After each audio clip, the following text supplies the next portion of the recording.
بسم اللہ الرحمن الرحیم، السلام علیکم۔ میں گور بٹ سیاستہ کے پلیٹ فارم سے آپ کی خدمت میں حاضر ہوں۔ بابا ڈیم علی سرکار کے لیے ہتھ کڑی ہے تیار، یہ خبر کیا ہے، یہ کیا معاملہ ہے، اس کے اوپر میں آپ کے ساتھ بات کروں گا، مگر اس سے پہلے میں گزارش کروں کہ پاکستان کے اندر ایک بہت بڑی شخصیت صحافتی اعتبار سے، اور جن کا نہ صرف صحافتی بلکہ سیاسی بھی ایک کردار رہا ہے، ان کی وفات ہو گئی۔ آج ان کا جنازہ تھا، جناب نذیر ناجی صاحب کی میں بات کر رہا ہوں۔ اس جنازے میں شریک ہوا، کافی بڑی تعداد تھی وہاں پر لوگوں کی، اور تقریباً ہر جو سیگمنٹ آف سوسائٹی ہے وہاں سے لوگ آئے ہوئے تھے۔ ناجی صاحب جو ہیں ان کے ساتھ میرا جو ہے وہ کوئی دوستانہ نہیں، کوئی میں ان کے انڈر کبھی کام نہیں کیا، لیکن ان کی تحریریں جو ہیں اسی نکے جہاں جو پڑھتے آ رہے ہیں۔ یہ الگ بات ہے کہ میں ان کی کسی سیاسی نظریے سے کبھی متاثر نہیں ہوا، کیونکہ میں تمہیں پتا کھبے پاسے تھا، اور ناجی صاحب تے مطلب سجے پاسے تھے، چڑھتے پاسے تھے، اسی لیندے پاسے تھے، اسی ماتڑ شودر وہ برہمنوں کے ساتھ ان کی زندگی گزری۔ لیکن اس کے باوجود جس چیز کا میں اعتراف کرنا چاہتا ہوں وہ یہ ہے، اور یہ ان کی زندگی میں بھی متعدد بار ہم نے کیا، کہ ان کا جو اسلوب تھا لکھنے کا، جو انداز تھا، جو ان کی کمانڈ تھی اپنے الفاظ کے ساتھ کھیلنے کی، وہ پائن اخیر سی، یعنی وہ مشکل سے مشکل بات کو انتہائی آسانی کے ساتھ لکھتے تھے، اور وہ بات جو ہے وہ عام آدمی کی سمجھ میں آ جاتی تھی۔ چھابڑی فروش سے لے کر پرائم منسٹر آف پاکستان تک نو گل سمجھ آئی جاتی سی کہ بھائی کیا کی رہا ہے، ایسا مسئلہ کی ہے، چاہ کی رہا ہے۔ اور ہفتے میں اگر 7 دن وہ کالم لکھتے تھے تو ان میں سے 1-2 کالم تو ایسے ہوتے تھے کہ جس کو باقاعدہ آپ کو کٹ کے جڑا نا فریم کرا کے رکھنا چاہیے سی، تاکہ آپ بچوں کو پڑھا سکیں کہ کاکا اردو انجی لکھی دی ہوں، ٹھیک ہے۔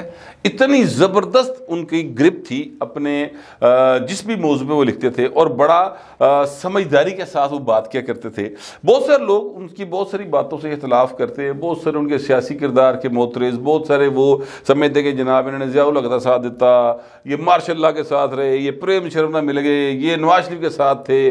بہت ساری باتیں کی جا سکتی ہے، لیکن میں اس کی جو ہے نا اس طرف نہیں جا رہا، ان کے اس کردار کی طرف۔ وہ تاریخ کے اندر ان کے کردار جو ہیں وہ طے شدہ ہے، اور میں اس کو ڈسکس نہیں کرنا چاہتا۔ لیکن آج پاکستان کی صحافتی تاریخ کا، اس پروفیشن کی تاریخ کا جس کا پائن میں بھی ایک چھوٹا سا طالب علم ہوں، وہاں کا ایک بڑا استاد جو ہے وہ دنیا سے چلا گیا۔ یہ ایک حقیقت میں مبنی بات ہے، اور اللہ تعالیٰ ان کو جوار رحمت میں جگہ عطا فرمائے۔ اب اس جنازے کے اوپر جہاں پر میں گیا ہوا تھا ناجی صاحب کے، وہاں پر مجھے 2 مفرور نظر آئے، 9 مئی کے 2 مفرور۔ تحریک انصاف کے 2 نکے موٹے رلے کھلے لیڈر، جو ہوتے نہیں کہ اسی بھی لیڈر ہاں گھروں کرے ویسٹ کوٹ پا کے نکلتے، کالیاں نکلا کے دسن لگے اسی تحریک انصاف کے لیڈر۔ پہلے وہ پیپل پارٹی ہوں سن، اور ان میں سے تو ایک پہلے تحریک استقلال میں بھی رہے ہیں، پھر وہ پیپل پارٹی میں آ گئے۔ پیپل پارٹی سے پائے نکلے تو انہوں نے کوشش کی تھی نون لیگ ایڈجسٹمنٹ پان دی، 2 جنے نے استاد سے گر دیجیے، میں تمہیں دستا ہوں ایڈجسٹمنٹ پان دی، ادھر کوشش کی تھی، لیکن ایڈجسٹمنٹ پہ ہی نہیں نون لیگ والے بڑے سیانے نے، ان کو پتہ ہی ان کو لینے کا فائدہ ہی کوئی نہیں، اس لیے کہ یہ اپنے محلے سے یعنی کہ 200 ووٹ بھی اکٹھا نہیں کر سکتے، تو انہوں نے لے کے کی کرنا ہے۔ اور دوسری بات یہ ہے کہ ان کو ان کے نہ آنے سے ہمیں نقصان کوئی نہیں ہوتا، لینے سے الٹا کچھ نہ کچھ دینا ہی پڑے گا، پاویں ہمارا مطلب ہے کہ روز چاہ کا کپ ہی پیانا پہ جائے، یا کوئی کسی محکمے میں ایڈجسٹمنٹ کرنی پڑ جائے تو کی لوڑ ہے سانوں کر دی۔ پیپلز پارٹی کو ان لوگوں نے چھوڑ دیا تھا جب پیپلز پارٹی کا 2013 میں اقتدار ختم ہوا، اس کے بعد وہ پھر مسلم لیگ نون کے جناب آلے دوالے رہے، پھر وہ تحریک انصاف میں چلے گئے فائنلی تھک کر کے، اور اب تک کی رپورٹ کے مطابق وہ تحریک انصاف کے ساتھ ہی ہیں۔ بلکہ میں یہ آپ کو ایمانداری سے بتاؤں، میرا چونکہ ان دونوں کے ساتھ تعلق بہت زیادہ میری ان کے ساتھ پریت ہے، محبت ہے، اور میرا جو ہے وہ زندگی کا بڑا حصہ جو ہے وہ ان دونوں شخصیات بلکہ ہستیاں کہنا چاہیے ان کے ساتھ گزرا ہے۔ وہ مجھے جانتے ہیں، میں ان کو جانتا ہوں، لیکن وہ غائب ہو گئے سر۔ وہ اصل میں عمران خان کی سوچ سے متاثر ہو گئے، انہوں نے اندر یوتھیا وائرس جڑا نا وہ کر گیا، اور وہ غائب ہو گئے 9 مئی کے بعد۔ انہوں نے سمجھ نہ آئی کہ کہڑے پاسے جائیے، لنڈن امریکہ انہوں نے مسئلہ کوئی نہیں سی، تے ٹکٹا شکٹا کٹا کے بھائی جڑے نے نکل گئے۔ اس کے بعد وہ اب دکھائی دیے ہیں نذیر ناجی کے صاحب کے جنازے کے اوپر. تو میں نے ان سے پوچھا, میں کہا تسی 9 مئی کے مفرور کتوں غائب ہوئے؟ اچھا یہ 9 مئی کے مفرور میں اس لیے نہیں کہہ رہا کہ وہ 9 مئی میں کے واقعات میں ملوث تھے, وہ 9 مئی کے بعد غائب ہو گئے سن نا, تو بس پھر میں انہوں نے 9 مئی کا مفرور کہہ رہے ہیں. تو وہ وہاں پر مجھے مل گئے, تو انہوں نے کہا کہ ہوں ساڈے حالات چنگے ہو گئے, ہوں اسی جڑا نا واپس آ رہے ہیں بٹ صاحب, ساڈا معاملہ سیدھا ہو گیا, ساڈی گل ہو گئی. وہ میں کہا تہاڈی گل کہ اونج تے نہیں ہو گئی جس طرح نواز شریف دی ہو گئی سی, اس کے لوگ بھی کہتے ہیں ساڈی گل ہو گئی, پائن گل کسی اور پاسے نکل آئی, لوگوں نے ووٹاں اس طرح پائیاں گل آواز رہ گئی. تو اینجی گل تو نہیں ہوئی کہ چیک کر لو. انہوں نے کہا نہیں نہیں آپ دیکھ نہیں رہے ہیں پشاور ہائی کورٹ سے کس طریقے سے ہمیں جو مل رہی ہیں ریلیف مل رہے ہیں, اور جس طرح سے جناب ہمیں تڑا تڑ ساڑیاں ملاقاتاں اور سلسلہ یہ وہ جاری ساری ہے. تو ہوا چ ہو رہا ہے سارا کچھ, تہاڈا خیال ہے سر کتے نہ کتے کوئی نہ کوئی اگ لگی ہے تو دھواں پہ اب اٹھتا ہے. یہ مثال دی انہوں نے. تو بات تو سوچنے کی ہے ضرور کہ واقعی کوئی ایسا سین تو نہیں ہو گیا ہوا جہاں پتہ ہی نہ ہوئے چاچو, شہباز شریف صاحب کو نہ پتہ ہو, مریم نواز کو تو خیر ابھی میرا خیال شاید نہیں علم ہوگا, کیونکہ اب بھی وہ یہ جو عملی اقتدار کی سیاست ہے نا, اس کی راداریوں میں وہ نئی قدم رکھ رہی ہیں. اور میری دعا ہے ویسے کہ مریم نواز شریف صاحبہ جو ہیں وہ کامیابی ان کو ملے, اور وہ پاکستان کے جو سب سے بڑا آبادی کے اعتبار سے صوبہ جتنے پائن بہت برے حالات ہیں, وہاں کے حالات کو بہتر کر سکے. ظاہر ہے صوبے کی جو حکومت ہوتی ہے اس کے 2-3 ہی کام ہیں مین, اور وہ کام جو ہے وہ ایک تو یہ ہے اپنا امن و امان کی صورتحال, دوجا ہیلتھ اور ایجوکیشن کی فیسلٹیز ہے. تو انہوں نے بڑے اچھی باتیں شتیں کی ہیں, اللہ کرے کہ چیزوں کو بہتر سے بہتر کریں. اور مقابلہ سخت ہے انہوں کا, ویسے ٹائم کٹ میں ایسا تو کہہ رہے ہیں کیونکہ یہ جو 5 سال کا دور ہے اس کے اندر انہوں نے بڑے چاچو کی تین ادوار کو شکست دینی ہے شہباز شریف صاحب کے, تو لہٰذا مقابلہ بڑا سخت ہے گا جب وہ جی احمد انداز. باہر بات میں کر رہا تھا کہ ان 2 صحاب کے مطابق, اور وہاں پر اور بھی لوگ باتیں کر رہے تھے کہ پاجی گلاں تھوڑیاں بدلنیاں پئیاں جے, چیزاں ڈفرنٹ ہو گئی ہیں. لوگ جو ہیں وہ تحریک انصاف کے اب وہ منظر عام پر آنا شروع ہو گئے ہیں, جس کا مطلب یہ ہے کہ کتے نہ کتے گل بڑی پئی ہے, اور کہیں نہ کہیں ایسا کچھ ہو رہا ہے کہ جس کا موجودہ سیٹ اپ کو علم نہیں ہے. کیونکہ میں آپ سے بالکل جو سچی بات کروں, میری 2-3 ایسے لوگوں سے بات ہوئی ہے جو ان قریب منسٹر بننے والے ہیں, کچھ وفاقی کیبنٹ میں ہوں گے, کچھ صوبائی کیبنٹ میں ہوں گے. اور ان دونوں تینوں جو افراد ہیں انہوں نے مجھے بڑے ہی یعنی اعتماد کے ساتھ یہ بات کی ہے کہ یار ساڑی گل بالکل ٹھیک ہے, اور ساری کی ساری اسٹیبلشمنٹ جو ہے وہ ایک پیج پر ہے ہمارے ساتھ, اور ہم جو ہیں وہ بڑی مستحکم حکومت بنانے جا رہے ہیں. تے نبڑ لاں گیا یوتھیاں شوتیاں سارے ہاں جی, یہ وہ بات کرتے ہیں. لیکن دوجے پاسے یوتھیاں دے تسی حوصلے دیکھ لو کتنے تک کھلے ہیں, کیویں وہ دندناندے پھر رہے ہیں. کبھی وہ یعنی بڑی سے بڑی شخصیت کے خلاف جس طرح کی کمپینز چلائی جا رہی ہیں. ویسے ایک بندہ پھڑیا بھی گیا, بڑی فضول قسم کی اس نے کوئی کمپین چلائی تھی قاضی فیصل صاحب کے خلاف, پتہ نہیں ان کا نام مجھے بھول گیا, جو صاحب پکڑے گئے ہیں. تو لیکن ان کے صرف پکڑے جانے سے بات تھوڑی بنے گی, اور بہت سارے لوگ پائیں تڑا تڑ جھوٹ چھتالی روزانہ دے بنیاد تے چلا رہے ہیں, ٹویٹر کے اوپر فیس بک کے اوپر لوگوں کو اشتعال دلا رہے ہیں. گل اگے بنتی کوئی نہیں پئی, ٹھیک ہے. لیکن بہرحال جو پولیٹیکل بات ہے اصل میں وہ صرف اتنی ہے کہ تحریک انصاف جڑی ہے نا وہ دے حوصلے کھلے جے. اور 9 مئی کے بعد پہلی بار ایسا ہو رہا ہے کہ تحریک انصاف والے ذرا تھوڑا ہے نا کلف کلف لا کے تے اعتماد کے ساتھ کھڑے ہو کے بات کر رہے ہیں. پہلے بھائی نو گل ہی نہیں سن کرتے, وہ غائب ہو گئے سن سارے. تے دھیان کر لو بہو جی, گلاں کسی اور پاسے جا سکتی ہیں جی, چیزیں جو ہیں وہ آگے پیچھے ہو سکتی ہے. کیونکہ جو پروجیکٹ عمران تھا نا اس کے سارے جتنے بھی وہ تھے اپنا بنانے والے, ان کو ابھی تک کسی نو نا انگل بھی نہیں لگی. سارے اس طرح ادھر موجود ہے جی اپنی اپنی تھان دے اتنے. جنرل فیض, جنرل باجوہ, بابا ڈیم علی سرکار, کھوسا صاحب, اور جو باقی جو جج صاحبان تھے وہ سارے دیکھ لے ਪੂਰੀਆਂ ਦੇ ਪੂਰੀਆਂ ਜਨਾਬ ਉਹਨਾਂ ਨੂੰ ਮਿਲ ਰਹੀਆਂ ਰਿਟਾਇਰਮੈਂਟ ਦੀਆਂ ਜਿਹੜੀਆਂ ਹੈਗੀਆਂ ਨੇ ਮਹਾਨਾ